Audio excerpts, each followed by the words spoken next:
Kasi grabe ka init, galing pa na. Go!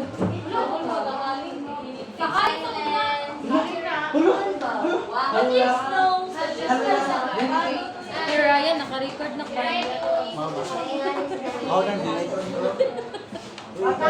Patanaw na ako sa script. Si Joy. Asa? Guys. Joy, naka-play na. Oh. Mainit na bati sa inyo sa habong ito. Ngayon ay ating tatalakayin ang pamamaraan, estratehiya at dulog sa pagtuturo. Ano nga ba ang pamamaraan? Ito ay ang paraan ng pagtuturo at apat na pamamaraan ng ating pag-uusapan sa hapong ito. Una ay ang pamaraang pabuod o kung kilala natin sa tawag na inductive method. Ang pangalawa naman ay ang pamamaraang pasaklaw o kaya deductive method. Nandun rin ang patuklas, discovery method, at ang project method. Ako naman, ngunit hindi ko tatalakayin ang pamaraang pabuod. Ito ay tatalakayin ni Ginoong Charles Vasquez. Ipapatuloy natin yan pagdating niya. Ako muna ngayon. So, muli, magandang hapon, mainit-init na hapon. At muli pa at mas iinit pa ang hapong ito dahil nandito na ang inyong kasangga sa paghahatid ng balitang mainit-init. Hindi lang mainit-init, ngunit balitang tunay. Ako nga pala si Therese Annalyn Idaray, ang inyong kasangga sa pagtatagulan sa hapong ito.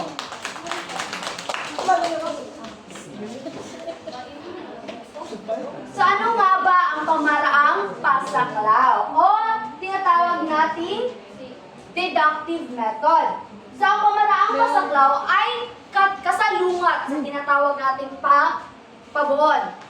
Dahil dito, sa pasaklaw, magsisimula tayo sa general o kapangkalahatang topiko o paksa papunta sa espesipiko o para mas malaman natin ano ba itong mga espesipiko, ito ay ang pagbibigay ng mga halimbawa sa pangkalahatang topiko. Kaya tinatawag ang ibang tawag sa pamaraang pasaklaw ay ang rule of example. Dahil dito, sa pamaraang ito, sa dulog na ito, kinakailangan na magbibigay tayo ng mga halimbawa. Kuha ba? Yes. Ano nga ba ang pamaraang pasaklaw? Pagbibigay ng mga halimbawa o example. Ngayon naman, mayroon naman tayong 5 hakbang sa paggamit ng pamaraang pasaklaw. Ano nga ba ang mga pamaraang ito? Una ay ang panimula o introduction. Sa panimula, ipapakilala natin ang paksa nating pag-uusapan. Sige, ano nga ba ang paksa natin ngayon? Pag-usapan natin ang pagbuo ng pangungusap. Isipin nyo grade 1 kayo. Sige. Alam niyo ba anong pangungusap? Ang pangungusap ay ang pagbubuo ng mga salita para makabuo tayo kung ano ang ating gustong ipaabot, ipahiwatig na mga mensahe.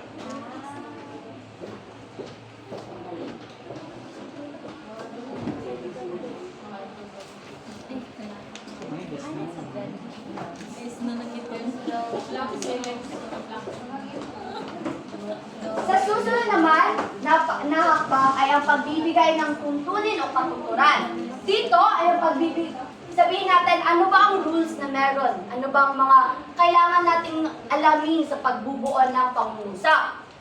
Sa pagbubuo ng pangungusap, dapat ilagay natin sa ating mga isipan, matatawag natin na pangungusap ang pangungusap kung merong simuno. Ano bang simuno? Subject. O ang pinag-uusapan. O at dapat meron ang pangungusap, naglalaman din dito ng panaguri. Tama. Ito ang tuntunin. Ito ang pangalawang hakbang sa deductive method o pamaraang pasaklaw. Susunod ay ang pagpapaliwanag ng tuntunin o interpretation of the rule. Na Nakuha na ba kung bakit kailangan na may sinuno at panaguri ang pangungusap? Paano? Para maintindihan ang pangungusap, ang mensahe ng pangungusap ay maintindihan kung di susundin ang tuntunin kung saan ang tuntunin ng buo na pangungusap ay kinakailangan mayroong sinuno at panaguri. Tama. Ang pang-apat naman na hakbang ay ang pagbibigay ng halimbawa. O sige, bibigyan ko kayo ng halimbawa. Sino gusto niyang maging sinuno? Sino gusto mga panaguring gusto niyong masabi dito? Ano? Mga tiros? I'm talino. Okay yan. Ngayon. Nonchalant. Pulihat ha?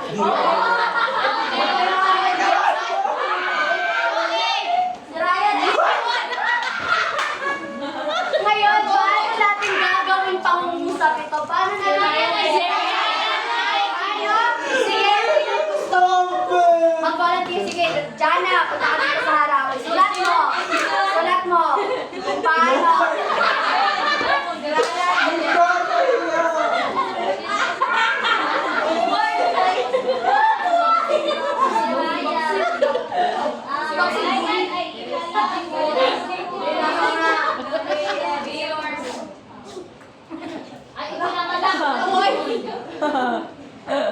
Hehe mo.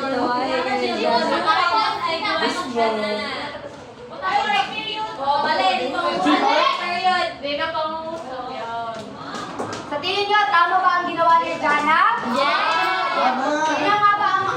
Sino nga ba dito ang ating simuno? Ayan, tama. Kaya naman, ano ang ating panaguri? Ano ba yung sabihin ng Jejimon? Okay naman. Nakuha na ninyo ang halimbawa ng pagbubuo ng pangungusap. Ngayon alamin natin ang panglimang hakbang, ang panglima at ang huling hakbang sa deductive method. Ito ay ang pagsubok o testing. Dito ay magkakaroon tayo ng pasulit. Titingnan natin kung nalaman ba, alam niyo na ba talaga. Ngunit mukhang nasubukan naman natin, di ba, dito? So ngayon pupunta tayo sa ating pagsusulit. Para sa lahat, gusto ko kayong kumuha ng isang kapat na papel. Lahat. Isang kapat, 1/4.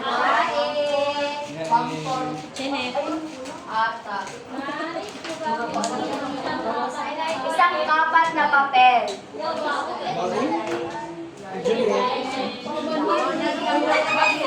Tunga ka dyan, Eko. Handa na bang lahat?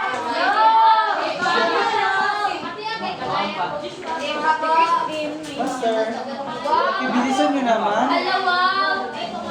Oo. Lalawa naman sa teacher.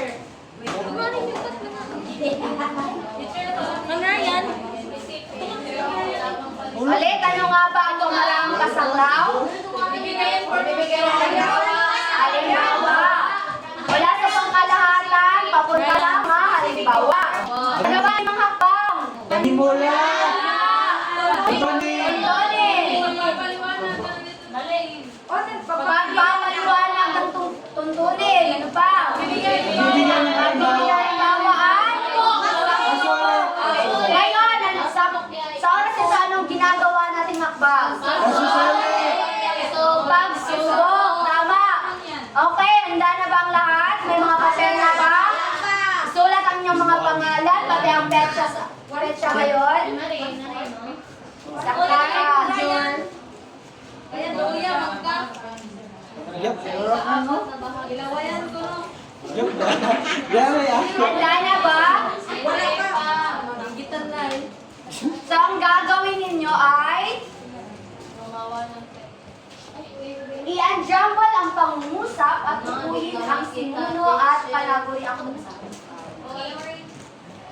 I-unjumble ang pangungusap dito sa harapan. May mga words tayo na sa isang numero o isang item na inyong hanapin kung saan nga ba siya, sa unahan ba siya o nasa hulihan. Ang mga salita. para mabuo ang pangungusap. Pag nabuo na ninyo ang pangungusap, tukuyin ninyo kung alin sa pangungusap ang simono at panaguri. Kuha ba ang paluto?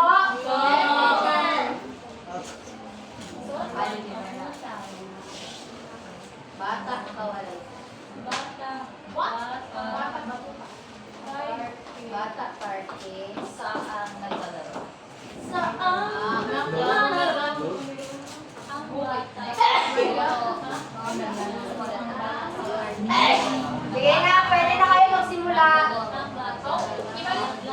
Teacher, so ano ba yung teacher? Ayun, i-directionan ninyo answer ang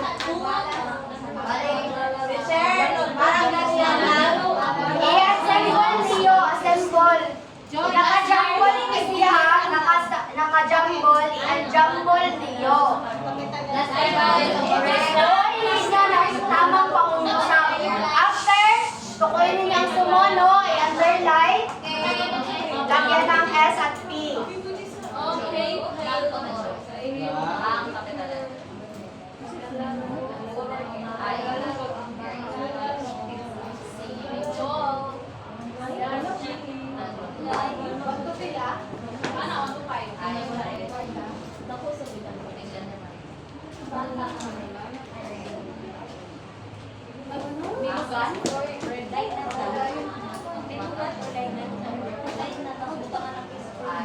SOP.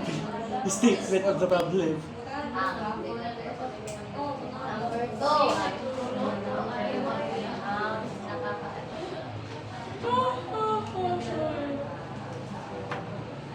Si Abigail ay okay. Si Maria Luz.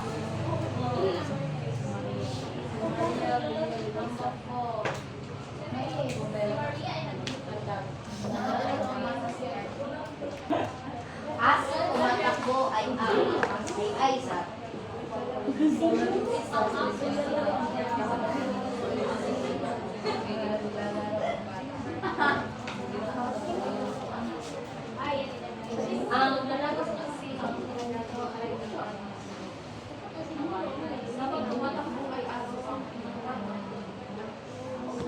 Tapos na ba?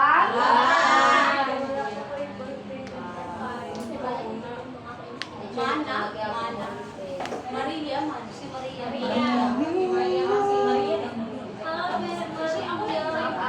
Yes! Saan eh?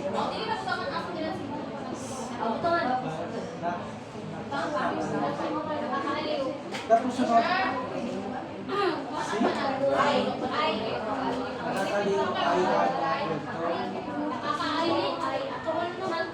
Nakakaliw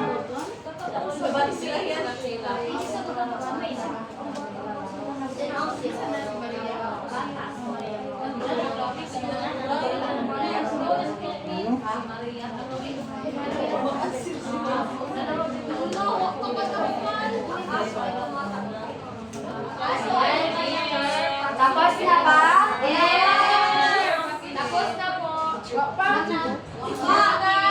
Teacher pa kami. Tapos na kami. Dito. Palit.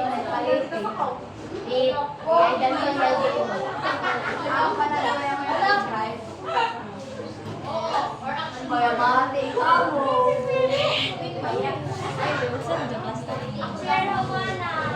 Tapos na ba? Kung tapos na, tapos na ba?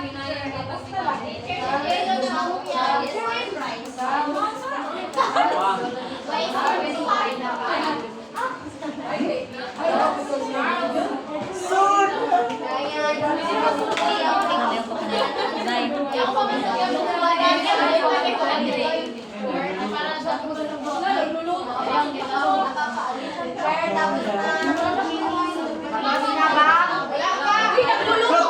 teacher.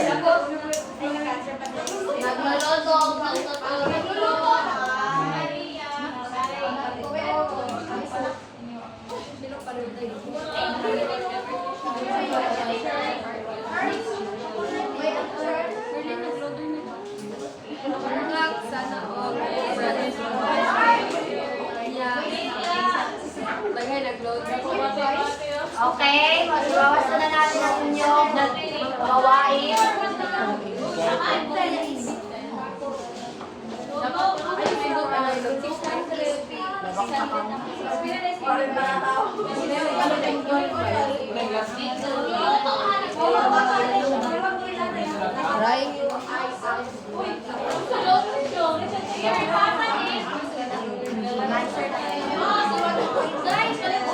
Engineering.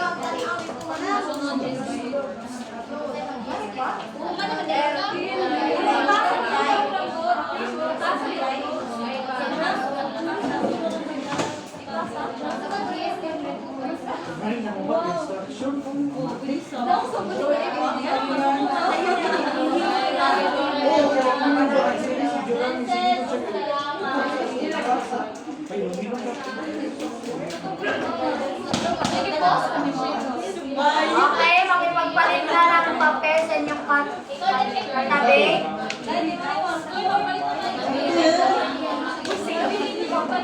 Ayaw ang nagpapalit. Ayaw magpalit. Makipagpalit na ng inyong mga papel sa inyong katabi. Number 1. Host. Unang numero. Dalawa.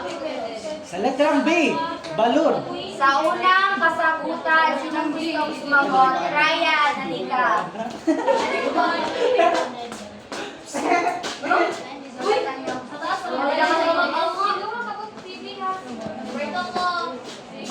Number 2, si Maxine. Number 3, Shella. Number 4, Eliza. Number 5, Ayla.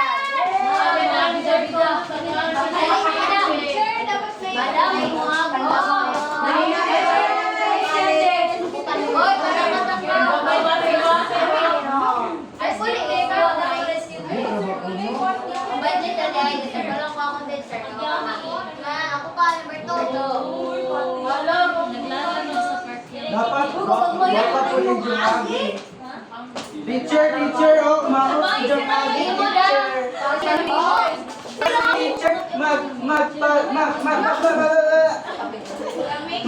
Pwede na ka mag-ulit.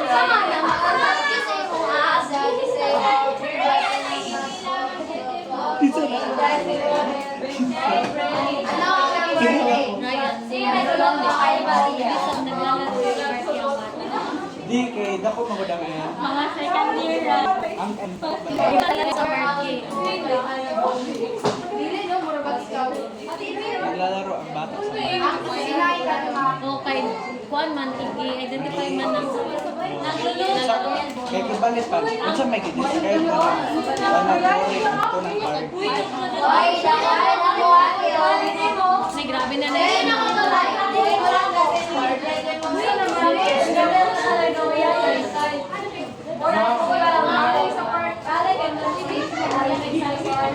Di sa po. Kaya na ko naman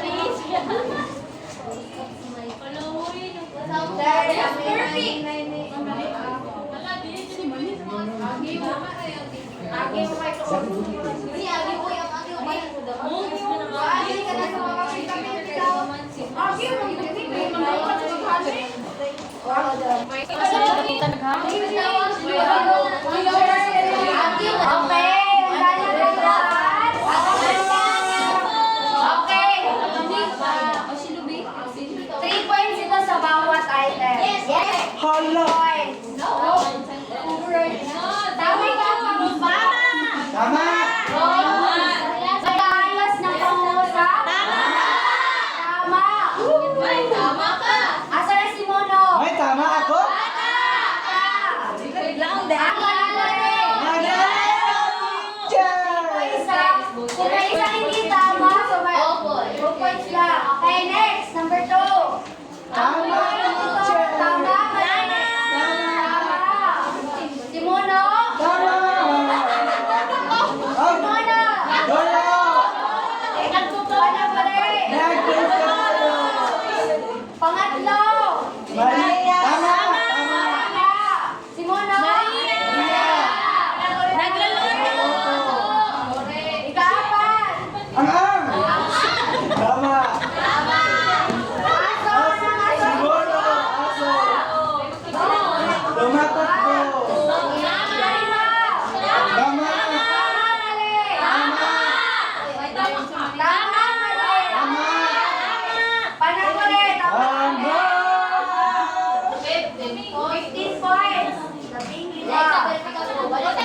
Pakibalik sa may-ari. Pagkatapos ay ipasa sa harap.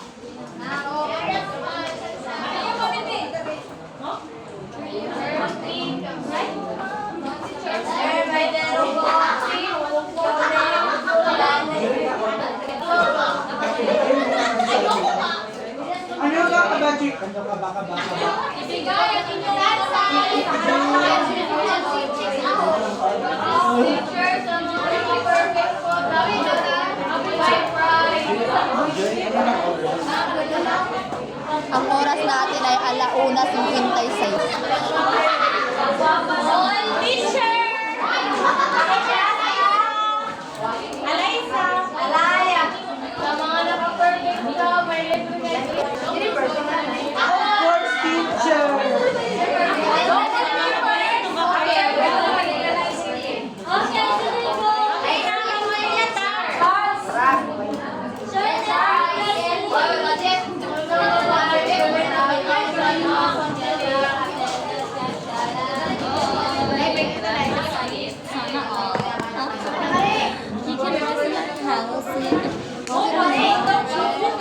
Andyan ang ngayon ako muna lahat. Patay-tapos. Patay-tapos. Tatapusin na po natin si another teacher. Andyan ang tatang. Okay. O yun na.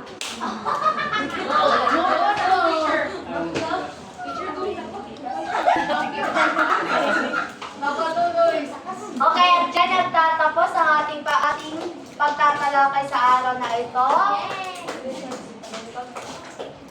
Okay, at na nagtatapos, maraming salamat sa inyong pag-shopping.